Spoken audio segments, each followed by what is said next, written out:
Oi, gente, estamos começando mais um programa Comunidade na TV.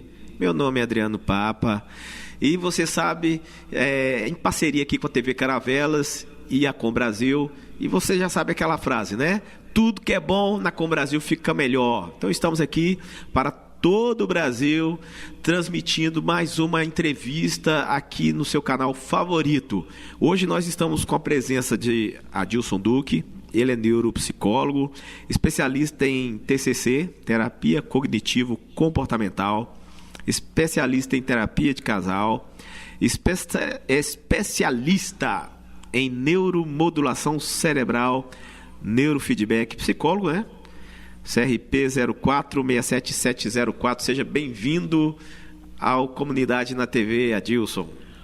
Bom dia, Adriano Papa. Prazer estar aqui com você.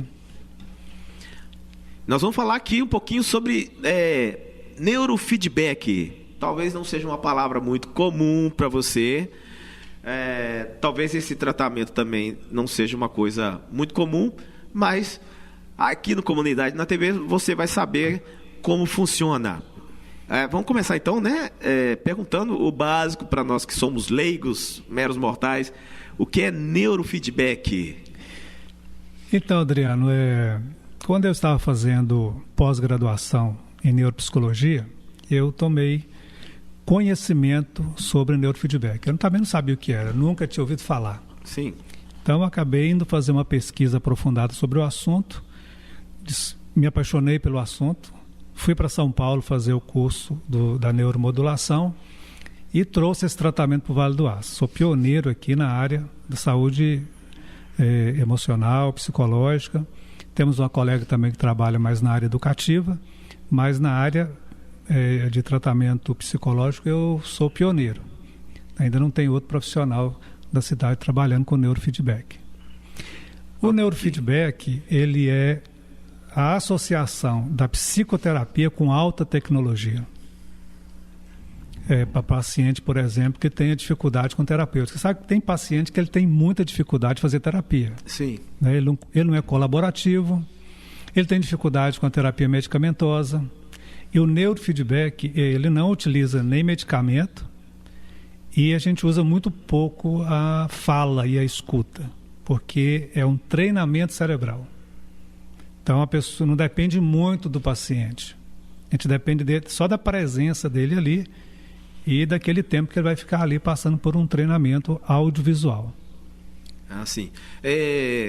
Eu vejo os seus vídeos lá do tratamento, vamos falar assim, uns gráficos, o que a gente chama aquilo? Parecendo um eletroencefalograma.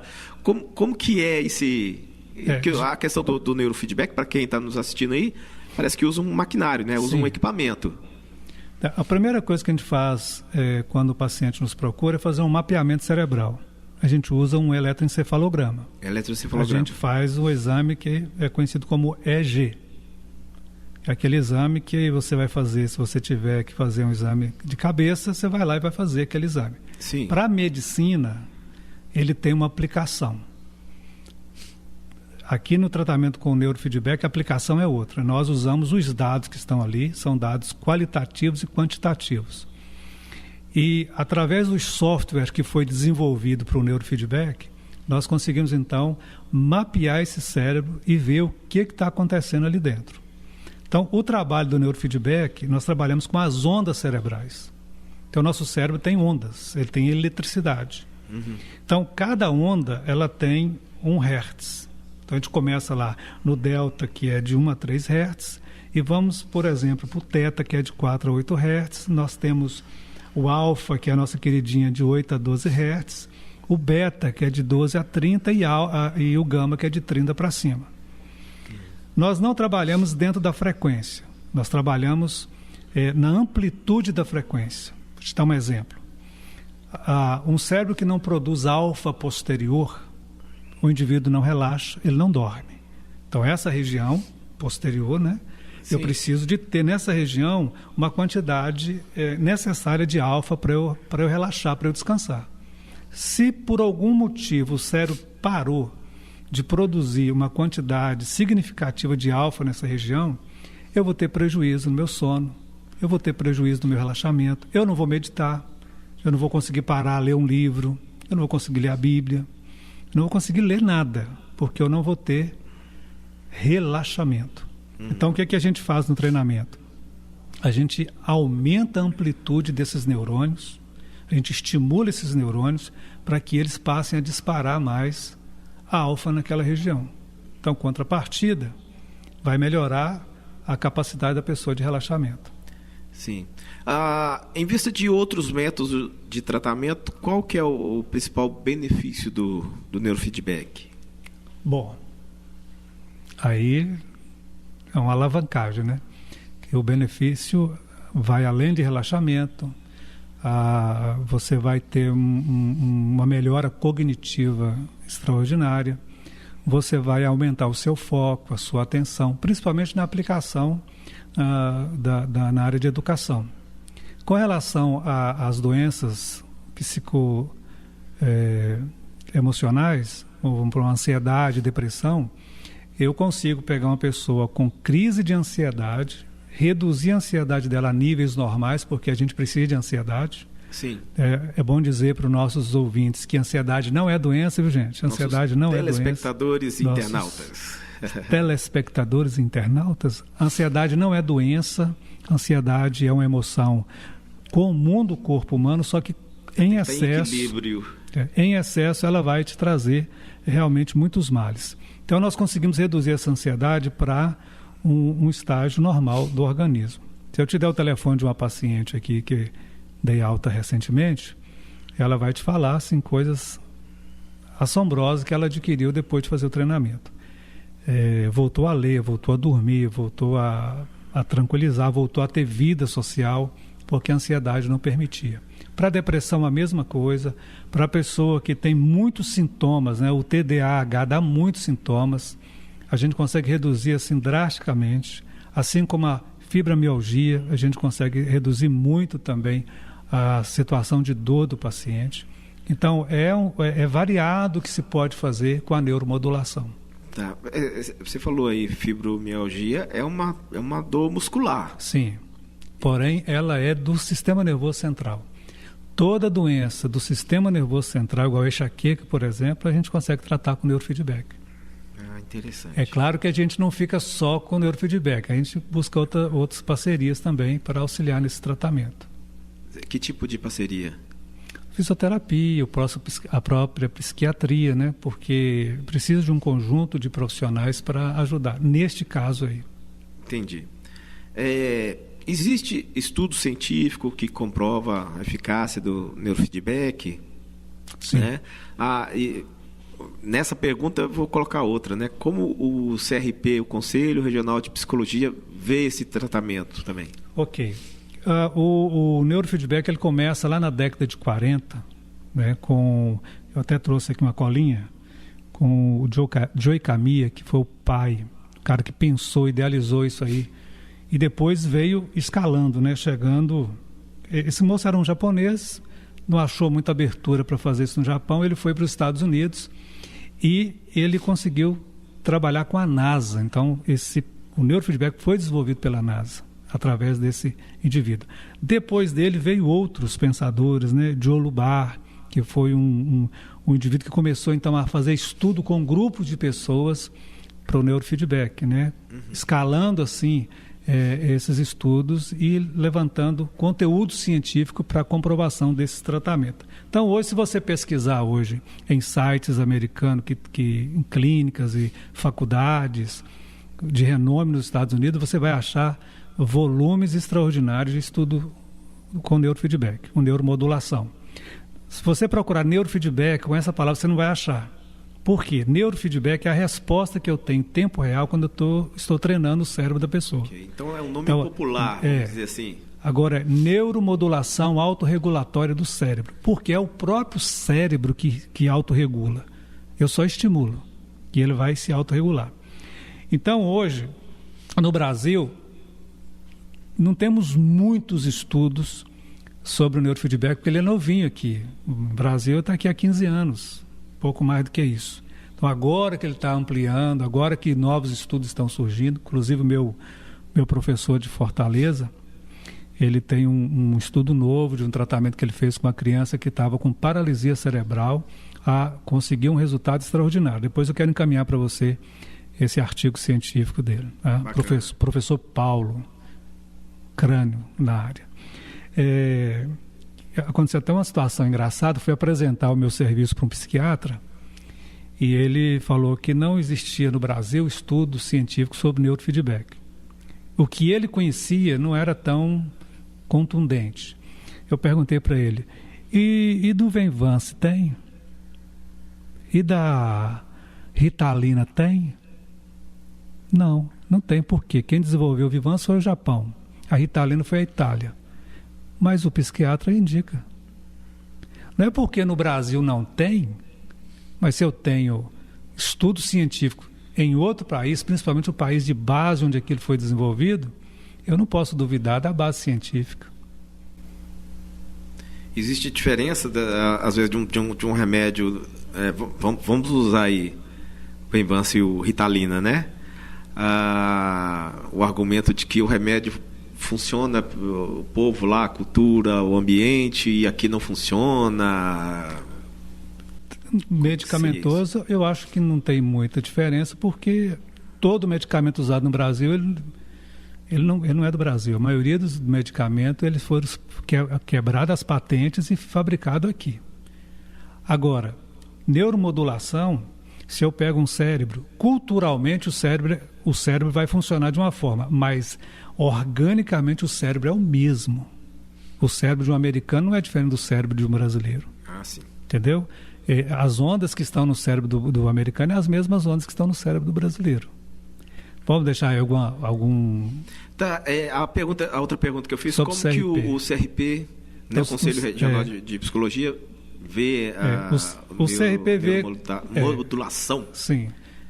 Não só o neurofeedback, mas o biofeedback e outras terapias que existem, o CRP ele já validou isso desde que seja feito por um profissional que se gabaritou para isso.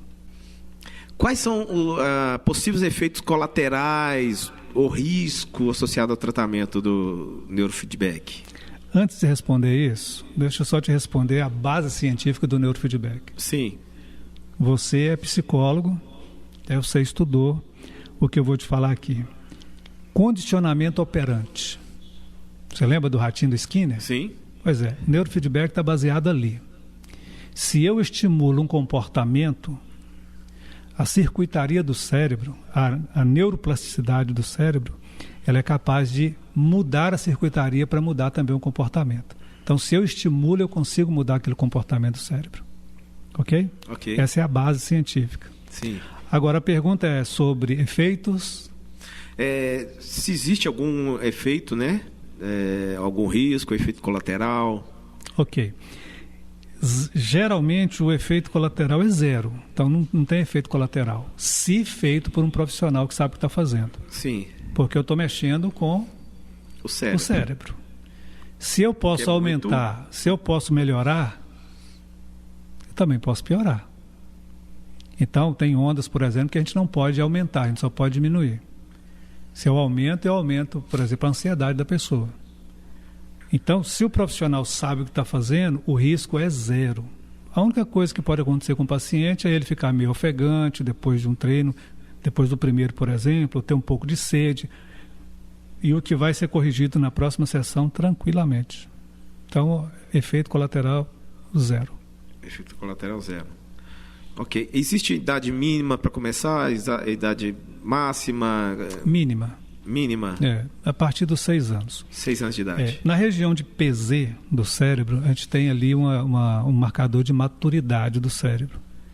Então, a partir dos 6 anos, a criança já tem condição de receber esse tipo de tratamento, né? Esse tipo de treino. A partir daí não tem mais...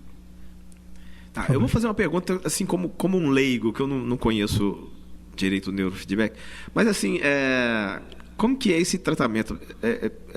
Tipo, faz choque no cérebro? Sim. Muito boa pergunta. Dá choque no cérebro? Não. Hã? Não. Não tem choque, não tem dor, nada, não tem... Como que é feita essa estimulação? A estimulação ela é feita através dos olhos e da audição, visual e auditivo. Ah, sim. Então, por exemplo, eu vou fazer o mapeamento cerebral. Uma vez feito o mapeamento cerebral, nós vamos fazer uma avaliação. Se a pessoa realmente for para tratamento com o neurofeedback, com neuromodulação, eu vou falar para ele. Vou gerar um protocolo para treinar. Depois desse protocolo feito, eu vou estimular somente aquela área do cérebro onde eu preciso melhorar. Ok? Ok. Então nós temos aqui as marcações do cérebro, que é o sistema 10-20, é um sistema internacional, não é só qualquer lugar do mundo que você for, vai ser a mesma coisa. Então eu vou identificar, por exemplo, a pessoa tem uma assimetria na região de Wernicke e Broca. A gente sabe que essa região é a região de memória, memória e fala.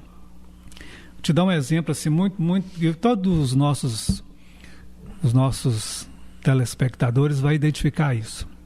Sabe aquela conversa que você está tendo e você quer trazer na sua fala um assunto, ou o nome de uma pessoa, ou de um lugar, e você fica buscando, você sabe que sabe daquilo, mas parece que você está randomizando? Sim. E depois de 3 horas... Não esquece. Não esquece. Na verdade, você não está acessando aquela informação no tempo que precisa. Então, o seu cérebro está randomizando, está buscando aquela informação e não consegue achar. Por quê? Provavelmente existe uma assimetria.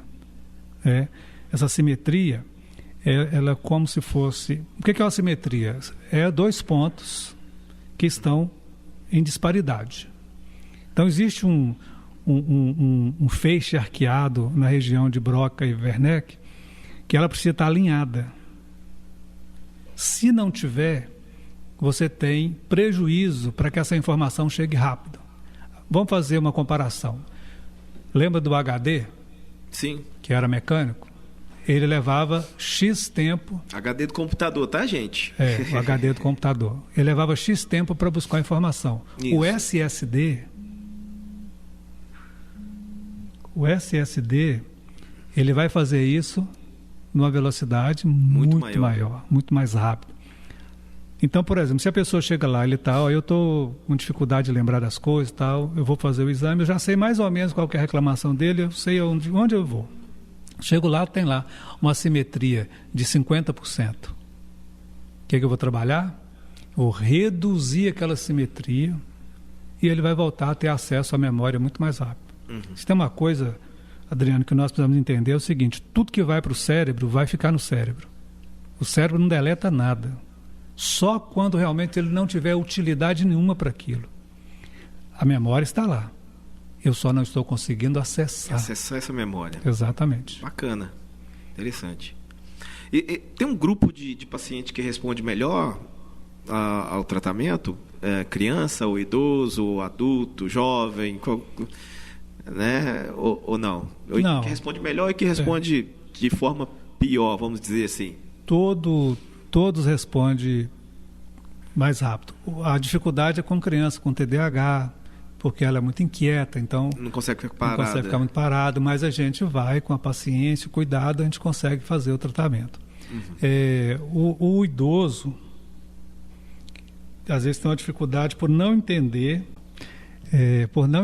de repente a dinâmica, porque parece uma coisa muito simples. Mas só isso mesmo? Só isso. Senta aqui, estou te treinando, você vai embora para casa. Depois você volta. Talvez falte um pouco de paciência de esperar os resultados, mas os resultados são muito, muito rápidos. Qual que é o tempo de um tratamento de neurofeedback? No mínimo 20 sessões. 20 sessões? De quanto tempo? 50 minutos? São 30 minutos de olhos abertos, de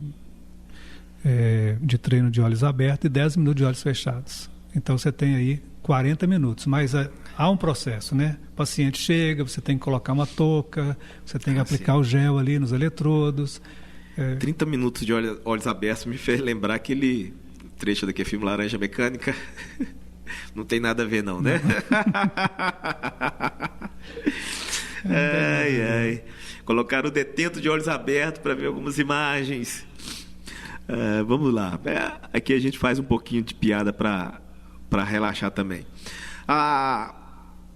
Quais as limitações do neurofeedback? Qual o caso assim, que ele não pode ser a melhor opção de tratamento?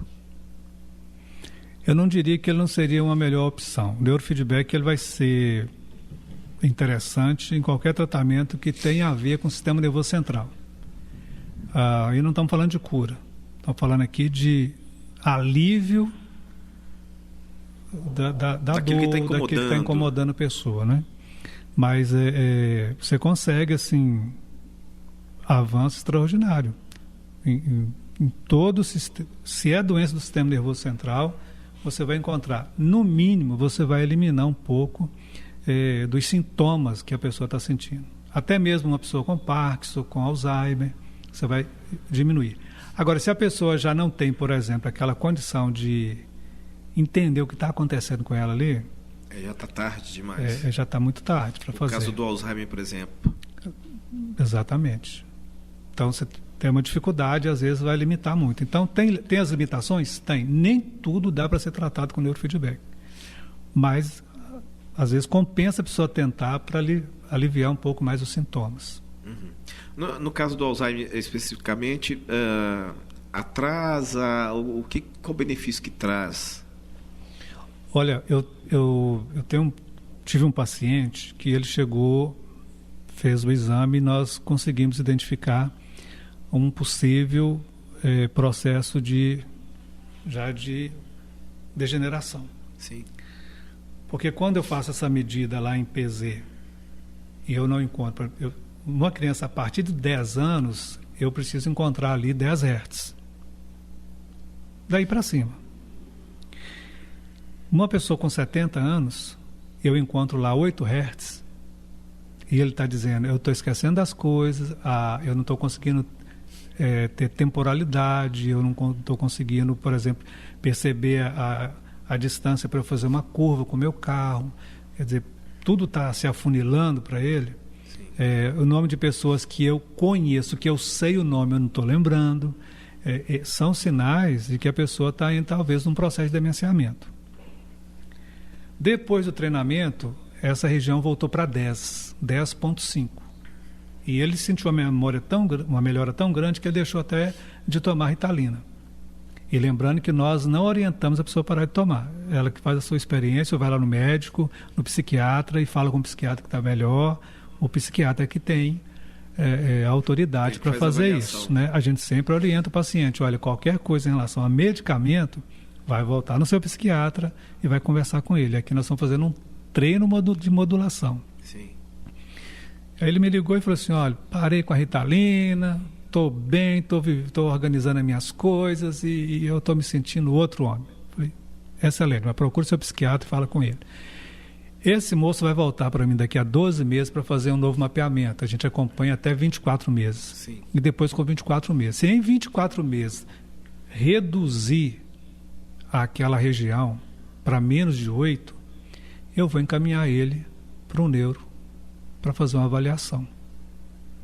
Mas nós já conseguimos um avanço extraordinário aí. Eu não sei a que ponto vai. Mas, por exemplo, pessoas com ansiedade que já fizeram tratamento, nós temos aí documentos que dizem que já passa de 10 anos a durabilidade sem a pessoa voltar àquele estágio grave de ansiedade. Bacana, bacana. Se quiser conversar mais com o Adilson sobre neurofeedback e até sobre psicologia, está aí aparecendo aí na tela o contato dele, tá bom? A gente agradece a sua participação aqui no Comunidade na TV. Suas últimas considerações, rapidinho, que nosso tempo está acabando. Eu aqui agradeço a oportunidade de vir falar sobre o meu trabalho. E nós estamos ali na rotatória do Cidade Nobre, a clínica Neuropsi, Rua João Molevade, 312, 315, sala 502. Alguma coisa. O contato dele vai aparecer aí na tela, você vai ver. Nós agradecemos a sua participação, agradecemos a sua audiência e convidamos para o próximo Comunidade na TV na próxima semana. Tchau, Brasil!